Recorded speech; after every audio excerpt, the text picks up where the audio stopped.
ये अरे बेटा, वो शुमाइला कहाँ है? जी वो अपने कमरे में। कमरे में है? तो वो लड़का कहाँ है जिसके बारे में तुम लोगों ने कहा था कि हर हाल में वो मुझसे मिलने यहाँ आएगा, जो शुमाइला को पसंद है? वो बस किसी भी वक्त आने वाले होंगे। मगर वो है कौन? ये तो मैं भी नहीं जानती। आएंगे तो आप खुद ही पूछ लीजिएगा।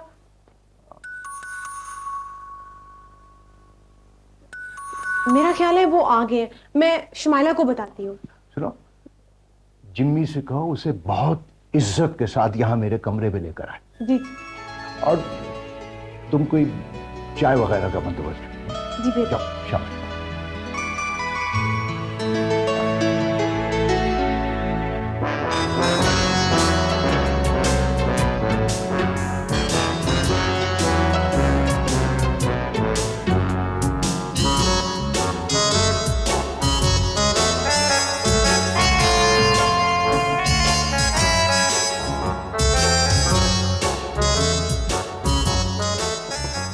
यस। अस्सलाम वालेकुम।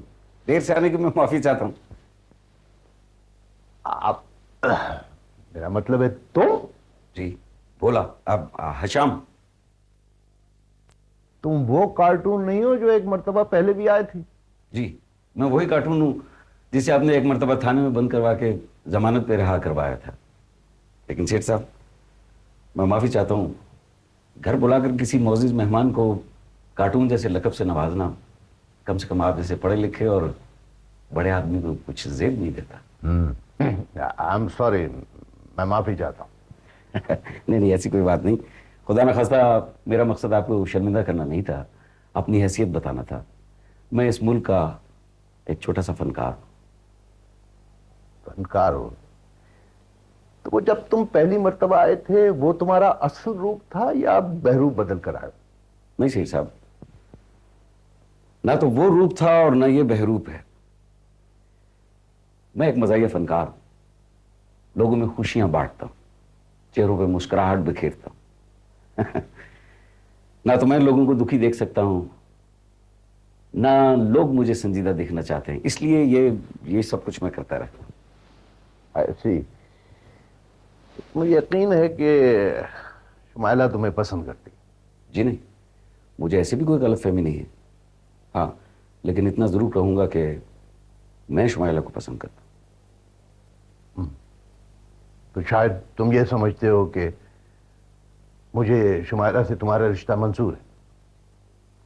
सेठ साहब, आप जैसे बड़े लोग हमें अपने घरों में बुलाकर, अपनी महफिलों में बुलाकर, हमसे ऑटोग्राफ लेके, हमारे साथ तस्वीरें बनवा कर फख्र महसूस करते हैं, एजाज महसूस करते हैं। लेकिन जब भी कभी फनकारों के साथ रिश्ता जोड़ने की बात आई है तो न जाने आप हम लोगों को कौन सी मखलूक समझकर किन किन अल्फाजों से पुकारते हैं। ऐसा क्यों है?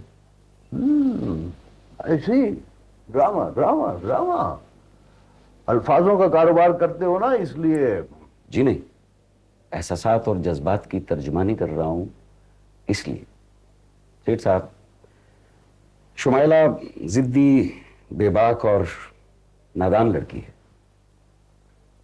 वो किसी और के साथ गुजारा नहीं कर सकेगी। अच्छा, ये सब कुछ तुम्हें कैसे पता चला?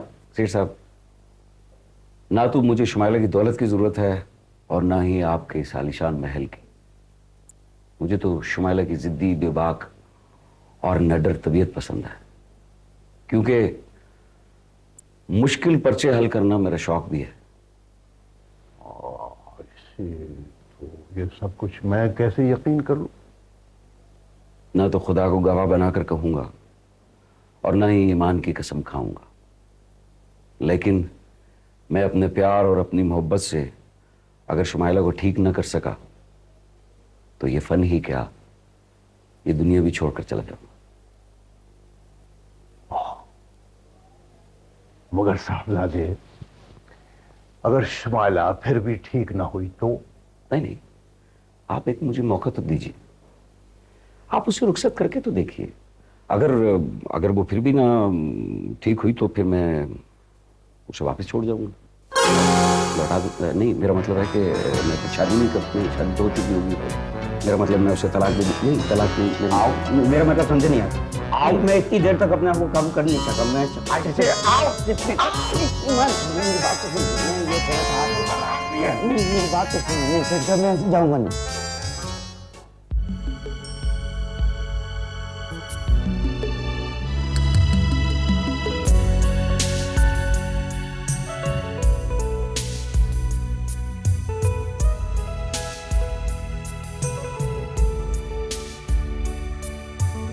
बड़ी हैरत है, तुम्हारे रिश्ते की बात हो रही है और तुम इस कदर पुरसुकून बैठी हो।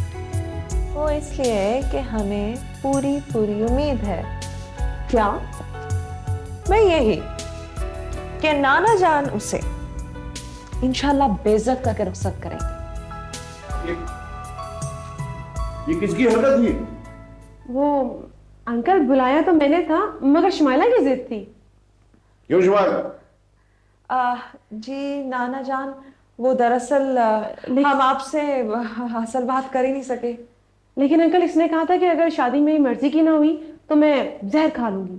अच्छा, जी, और आपने भी तो वादा किया था कि जो लड़का बताएगी आप उसकी वही शादी कर देंगे। हमें पता था कि आप इनकार कर देंगे, लेकिन ठीक है, कोई बात नहीं। लेकिन अंकल, अब ये कहीं और शादी नहीं करेगी, अब तो ठीक है ना? जो दोनों के मुंह में आ रहा है बके चली जा रही हूं। मैं तो ये कहने आया था कि ये रिश्ता हमने पसंद कर लिया है। शुक्रिया जी। मिठाई मंगवाओ, हमने हाँ कर दी है। ओह नो, मुबारक नाइला।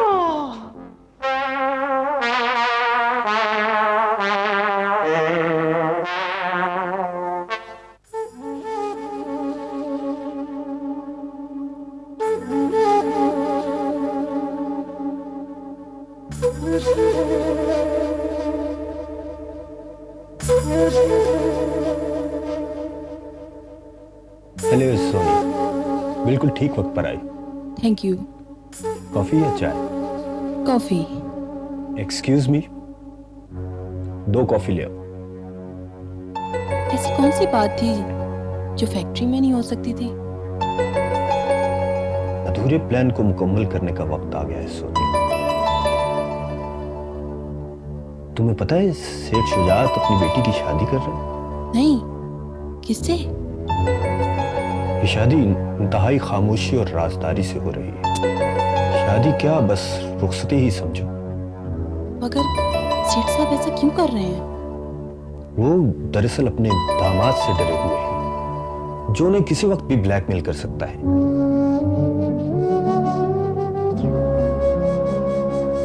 फैक्ट्री के तमाम इख्तियारात और हिसाब किताब मेरे पास है। मेरा साथ दो, प्लानिंग मुकम्मल है। चाहो तो आधी फैक्ट्री की मालिक बन जाओ, चाहो तो कैश की सूरत में भी अदायगी हो सकती है। प्लान बताइए। मैं पहले भी आपके साथ थी और आज भी आपके साथ हूँ। लेकिन आने वाले कल में हम दोनों अलग अलग होंगे। ठीक है। मैं चाहता तो सेठ शुजात को ब्लैकमेल भी कर सकता था, शुमाइला को बता देता कि उसका बाप जिंदा है, लेकिन इससे एक नया मुहाज खुल जाता, मेरा और प्रिंस का, जो कि इंतहाई खतरनाक काम है। फिर असल प्लान बताएं। शादी की रात सेठ शुजात को कत्ल कर दिया जाएगा और पुलिस को हम खुद इतला करेंगे। पुलिस को यह बताया जाएगा कि चूंकि लड़की का बाप जिंदा है और उसे इस शादी पर एतराज है, इसलिए उसने सेठ शुजात को कत्ल कर दिया। फिर इस तरह एक तीर से 2 शिकार हो जाएंगे। मगर इस सारे प्लान में मुझे क्या करना होगा? अंदर की इत्तला मैं रखूंगा, बाहर की खबरगिरी तुम करोगी और खतरे की सूरत में मुझे मोबाइल पर इत्तला दोगी, बस। ठीक है, मुझे मंजूर है। फैक्ट्री मुबारक हो। Thank you.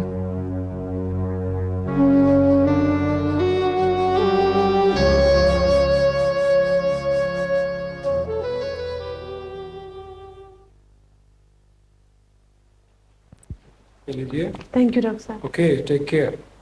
आइए।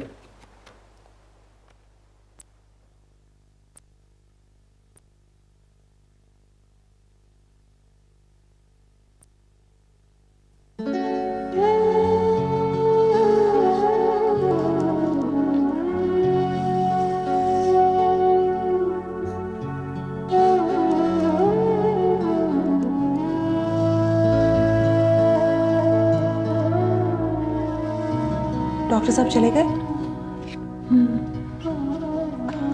क्या कहा डॉक्टर साहब ने? रिपोर्ट्स चेक की? अनबिलीवेबल। क्या हुआ बताओ ना।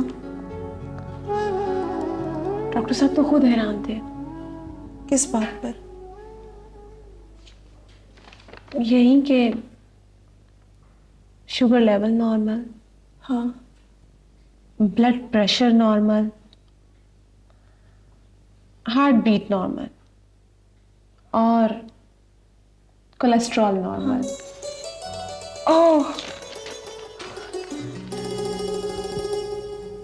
डॉक्टर साहब कह रहे थे कि मुझे यकीन नहीं आता ये शुजात साहब की रिपोर्ट से।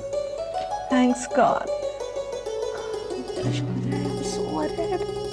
मगर उन्होंने एक और बात कही। क्या?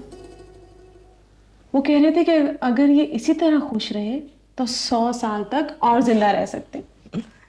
हाँ। मालूम है तुम्हें वो खुश क्यों है? क्यों? तुम्हारी शादी के इंतजामात करके।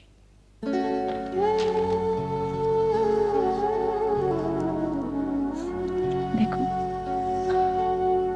देखो, मुझे मालूम है कि भोला तुम्हारी पसंद नहीं, लेकिन तुम्हारे इनकार की सूरत में अंकल को सदमा हो सकता है। नहीं। और कोई भी सदमा उनकी जान ले सकता है। प्लीज है ना। लेकिन शुमाइला, जोड़े तो आसमानों पर बनते हैं। हम सोचते कुछ है और होता कुछ है। तुम अपनी पसंद नापसंद छोड़ो और भोले को अंकल की जिंदगी समझ कर कबूल करो। प्लीज इनकार मत करना, वरना अंकल। प्लीज ऐसे मत कहो। एहरा, नाना जान में तो हमारी जान है।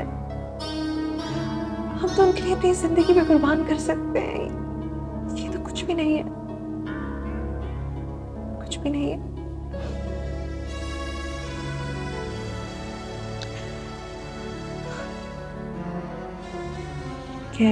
कह दो उनसे हमें मंजूर है।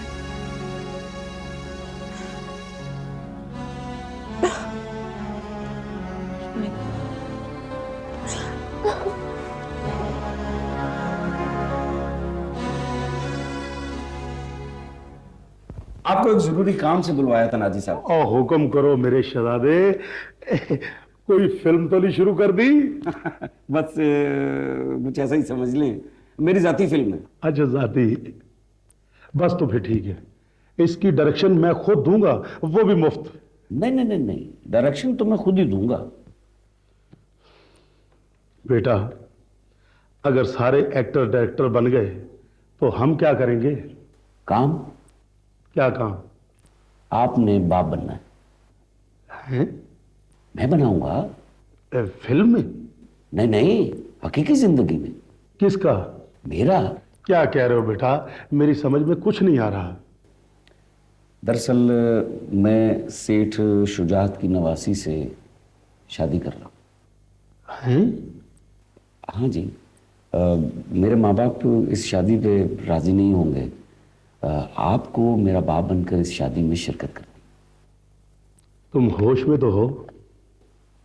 उस्ताद भी तो बाप की जगह ही होता है। वो तो ठीक है, बाप की जगह होता है, लेकिन ये जो तुम मैं आपको अभी तफसील तो बता रहा हूँ ना, तफसील सुन ले, उसके बाद जो मर्जी आए वो कह दीजिएगा। बात दरअसल ये है कि सेठ शुजात की नवासी है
मेरे ख्याल में अब रुखसती हो ही जानी चाहिए।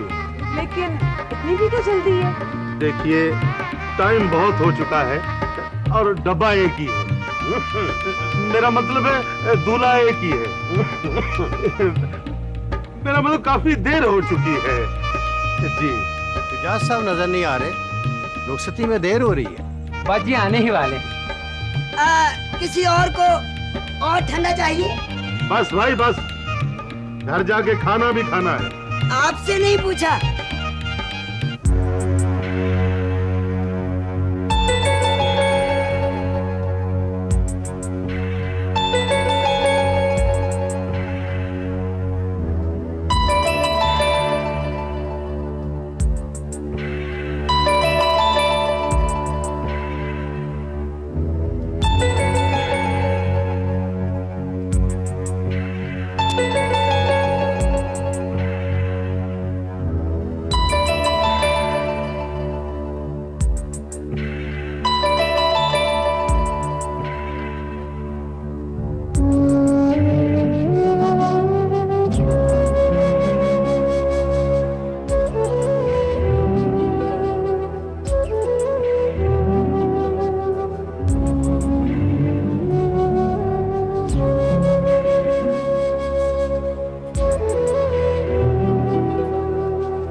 मुझे तो तुम याद आ ही रही हो, मगर तुम्हारे न होने से शुमाइला पर क्या बीत रही होगी इसका अंदाजा है तुम्हें? यहां तक तो बड़े हौसले से सफर तय कर लिया है, लेकिन उसकी रुखसती का वक्त बर्दाश्त नहीं होगा मुझसे। रुखसत तो तुम्हें भी दुआओं के साथ ही किया था, मगर अल्लाह न करे उसकी किस्मत ऐसी हो। मेरा दिल काबू में नहीं है। या अल्लाह मुझे हिम्मत दे और मेरी बच्ची के नसीब अच्छे करे। तुम दोनों गवाह रहना, मैंने सिर्फ इसी दिन के लिए खुदा से जिंदगी मांगी थी।